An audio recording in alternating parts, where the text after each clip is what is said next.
going to try and get some pre-dating information. So if you guys just want to sit back, relax, and enjoy some information, that'd be great. First, I'd ask Landry. Landry, previous to dating, are there things that we should be aware of? Places that might provide better odds to meet someone, quality people, or in some way that we can prepare ourselves for what's out there? All I have to say is don't let your mom hook you up with anybody. That'll never work. I can get comfortable here, right? By all means. This is my life we're talking about here. It's okay to get hooked up with people, but make sure you see the picture first, because like if it's a glamour shot, you probably don't want to go out on that date, because they're never as good as the glamour shot for some reason. That's a glamorous piece of machinery they got putting those photos together. I'm open to meeting anybody anywhere. I don't think you have to have a specific place. I think if it's gonna happen, it's gonna happen, and there's gonna be the connection regardless of where you are. Okay, wonderful. I'm actually going to piggyback on that in just a minute. But first, I'd actually like to ask Tony and Kim, I'm not sure if I should, pose this question to you guys as like one entity because you're, married and counselors together, or you guys want to do this separately. But do we set up ourselves for like failure or defeat by like setting expectations? You mean before dating? Before the date, yes. Oh, absolutely. Absolutely. I mean, the oneness idea, my husband and I got married to become one, and we're still fighting over which one of us is better.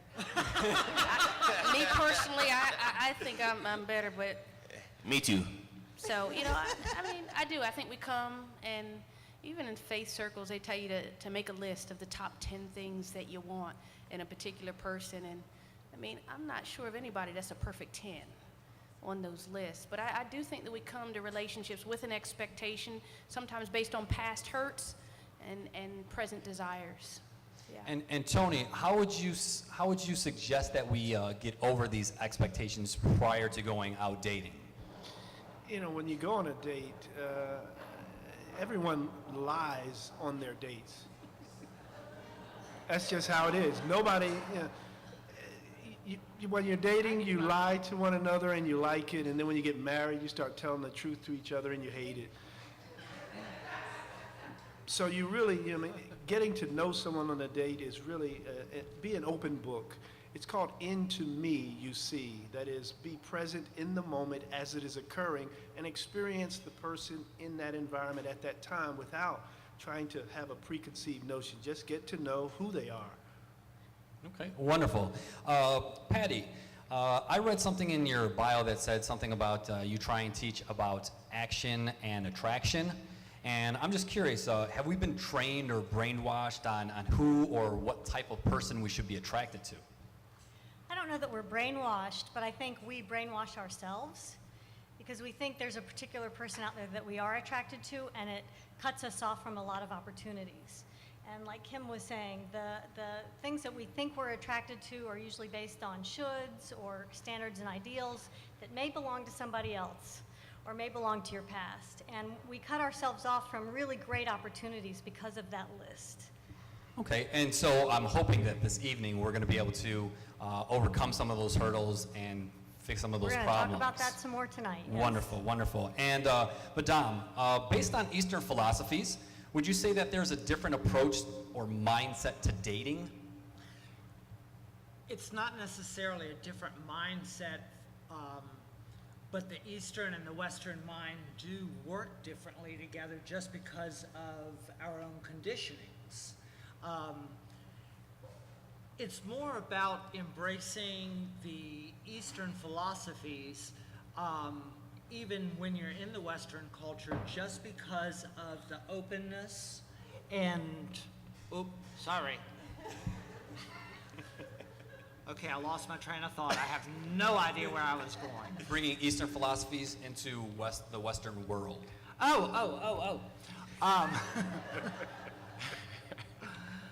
So it is, Eastern philosophy, a great deal of it is based upon meditation. Knowing thyself. And knowing thyself, I think, is one of the most critical things in looking for and going into a relationship. You've got to know thyself before you can even get to know someone else. Just like they were talking earlier, it is this personification that you're trying to come across, trying to portray to someone, rather than being authentic, being honest, being in your integrity, and knowing that I'm okay just the way I am. Wonderful, wonderful. So basically you're saying that we should actually be appreciative of the people that we are. Absolutely. But you're also saying that we don't know who we are. Absolutely. Okay, wonderful. That sounds great. That sounds great. And hopefully we'll be able to find out who we are a little bit more through this forum. Lastly, I'd actually like to it's sort of a broad question, and any panelists can jump in.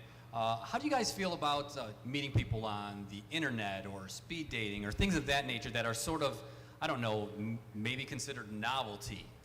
Do you believe that you guys can actually find quality companionship through those means? I'll start that one.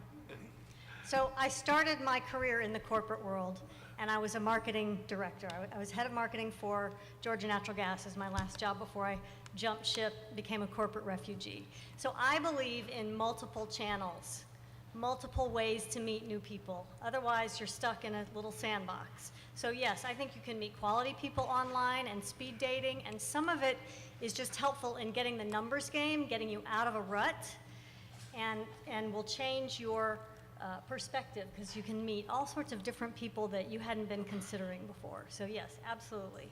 Okay, Landry? Just a little piece of advice. You're actually not supposed to be on speed when you speed date. That never ends well. Yeah, that's it. Thank you for that. Everybody, please make a mental note of that. Kim, Tony, Vadam, anything on those? I think you date who you want, but you marry who you need. So you can go online and find what you want. But the bottom line is you'll marry who you need, because we date each other's strengths, we marry each other's weaknesses. Okay, I have a quick question on that. So for people that have married several times, Who's the common denominator? I don't know, I heard people laughing out here, so people have been divorced a couple times. How do you know that the first one was not who you needed when you get to like the third one? Like, I mean, like, how do you know that first, I needed the first one, so why is the third one, why do I have a third one? The second and third one are generally shades of the first one, shades of gray, shades of a color. In most cases, not all, people don't marry a complete opposite, because you seek out who you are and what's on the inside of you. And so while there might be shades of a color, people that have married more than one time, at least the people that we've worked with, if they're honest with themselves, most of their new spouse is a shade of the color of what they've already married, which tells me they're the common denominator, which tells me you married again what you wanted, you got what you need, now you don't like what you have, so we got to upgrade.